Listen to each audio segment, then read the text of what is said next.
And Jamie, from what I understand, this is the first time in decades that many Oregon winemakers have been this far along this early, right? That's exactly right. But don't worry, Pete. This isn't bad news. It's just very unusual. In fact, the folks here at the Oak Knoll Winery in Hillsborough tell me that they would usually be starting to harvest right now, but they just got done yesterday. And the winemaker tells me that he knew in June that it would be very early this year. We fill them up about 3/4 of the way full, and when it starts fermenting, you can see how deep the cap gets. Surrounded by giant vats of Pinot Noir grapes, winemaker Jeff Herrings is in his element.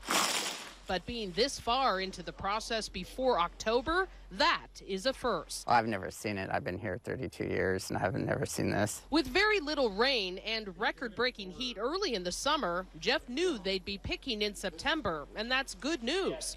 Jeff says dodging a big autumn soaking means less risk of rot and mold on the grapes. It makes it more like a hotter climate like California, Eastern Washington type of wine that has lower acid or pH. For us, it's exciting to get done so early this year. Oak Knoll President Greg Lintz says it's an unprecedented season, but the big surprise will be tasting the fruits of this early harvest. Good wine starts in the vineyard. It all starts outside and what Mother Nature's given us. And this year, I think Mother Nature was really good to us. This is a Pinot Gris? Yeah, Pinot Gris that we got in. Instead of a new normal, Jeff thinks this season's weather was likely just a fluke. So he is keeping his rain gear handy for next year's harvest. It's not a guarantee because you don't know what Mother Nature's going to do. It could start raining and not stop in Oregon, so.